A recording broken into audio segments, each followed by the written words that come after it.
Hi guys, welcome back to my YouTube channel. ඉතින් ඔයාලට කොහොමද?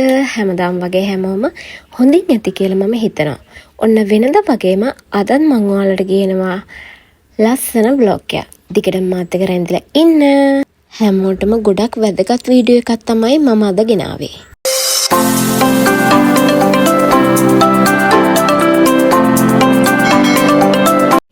ගෙදරදීම පහසුවෙන් සුවඳට පොල් තෙල් හදාගන්න විදියක් තමයි අද ඔයාලට කියලා දෙන්න යන්නේ. දැන් ඉතින් පොල් ගන්න ඕනේ මුලින්ම පොල් තෙල් හදාගන්න. ඉතින් හිරමනේ ලෑස්ති කරා පොල් බින්දින්නයි යන්නේ.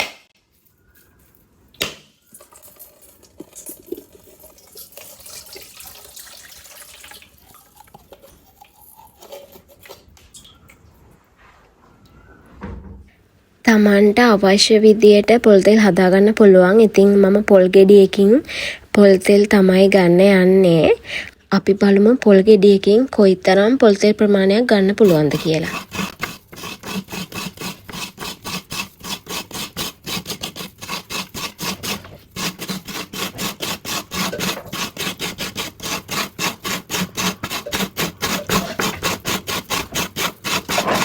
මෙන්න මේ තියෙන්නේ මම ගාගත්ත පොල් ටික.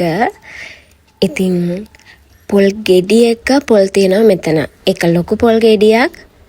අන්න ඒ නිසා ඒ පොල් ගෙඩිය තිබ්බ පොල් ප්‍රමාණය ටිකක් වැඩි. මෙන්න මේ තියෙන්නේ මම ගාගත්ත පොල් ටික. දැන් මේ පොල් ටික බ්ලෙන්ඩ් කරනවා. මම මේ සූදානම් වෙන්නේ ගාගත්ත පොල් ටික බ්ලෙන්ඩ් කරන්න. බ්ලෙන්ඩ් කරන්න කලින් වතුර ටිකක් දානවා. ලොකු ප්‍රමාණයක් දාන්නේ නැහැ. අවශ්‍ය විදියට වතුර ප්‍රමාණයක් දානවා.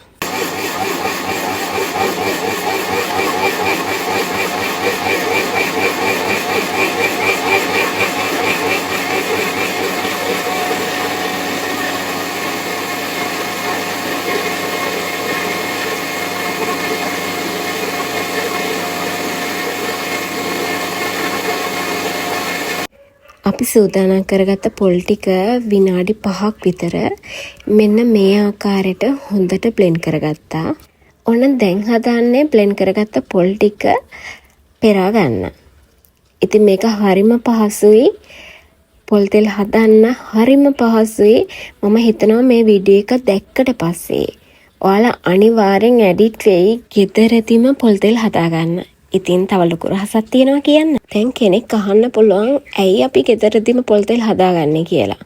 හොඳ ප්‍රශ්නයක්. ඔව්. ඇයි අපි ගෙදරදීම පොල් තෙල් හදාගන්නේ? අපේ කොණ්ඩේට ගොඩක් හොඳයි. අපි ගෙදරදීම හදාගන්න පොල් තෙල්.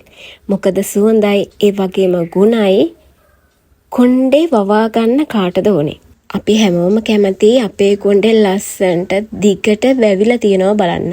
මම නම් ගොඩක් කැමති. ඉතින් ගෙදරදීම හදාගන්න පොල් තෙල් කොණ්ඩේ මාස 6ක් 7ක් ගෑවට පස්සේ අපි දන්නේම නැතුව අපේ කොණ්ඩේ ලස්සන පාටක් එනවා. ලස්සන කළු පාටක් එනවා. ඉතින් කොණ්ඩේ ගොඩක් කළු වෙලා ලස්සනට දිගට වැවෙනවා.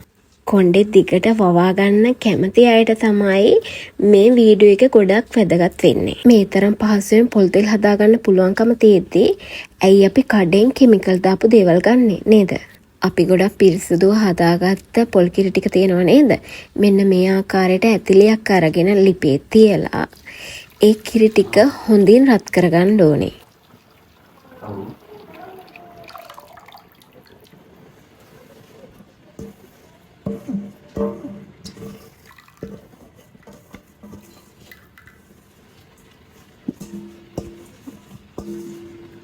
එක පොල් ගෙඩියකින් මේ තරම් කිරි ප්‍රමාණයක් ගන්න පුළුවන් වුණා. අපි බලමු ඉතින් කොයිතරම් පොල් තෙල් ප්‍රමාණයක් හදාගන්න පුළුවන් වේද කියලා. මම වතුර දැම්මේ අඩුවෙන්. ගොඩක් වතුර දැම්මම වෙන්නේ මොකද දන්නවද? ගෑස් යනවා වැඩි. ඉතින් අපරාධිනේ එහෙම වතුර දාලා හදාගන්න එක බොරුවට මොකටද අපි ගෑස් එක නාස්ති කරගන්නේ? අන්න ඒ නිසා වතුර අඩුවෙන් පොල් ගෙඩියේ තියෙන කිරි ප්‍රමාණය වැඩිපුර ගන්න ඕනේ. වතුර අඩු කළා කිරි වැඩිපුර ගන්න ඕනේ. අන්න ඒ දේ තමයි මම මෙතනදී කරේ. වතුර ටික මුලින්ම හිඳිලා තමයි තෙල් ටික පස්සේ උඩට මතුවෙන්නේ. ඒ නිසා වතුර දාන එක තේරුමක් නැහැ ලොකුවට. දැන් නම් ඉතින් ටික ටික වතුර හිඳීගෙන ගිහිල්ලා පොල් තෙල් උඩට මතුවෙන්න පටන් අරගෙනයි තියෙන්නේ.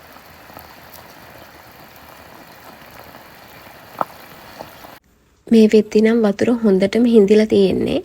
දැන් ටික ටික පොල් තෙල් උඩට මතුවෙනවා.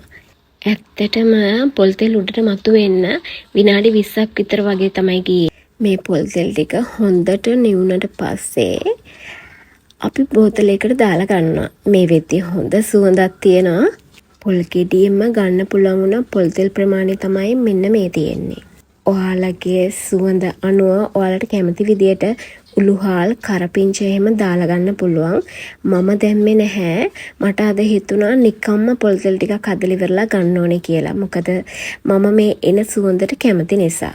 මට ඕනුණා ඔරිජිනල් සුවඳම විතරක් තියාගන්න. ඒකයි මම මේ විදිහට ගත්තේ. ඔයාලා කැමති නම් ගෙදරදී අනිවා try කරලා බලන්න. ඇත්තටම මේ වැඩේ කරන්න ගොඩක් පහසුයි. ඔයාලා එක දකින්න ඇති. ඉතින් අද ගෙනා vlog එක කොහොමද කියලා යටින් කමෙන්ට් කරගෙන යන්න අමතක කරන්න එපා. ගිහින් එන්නම් හැමෝටම ජය වේවා. බයි බයි.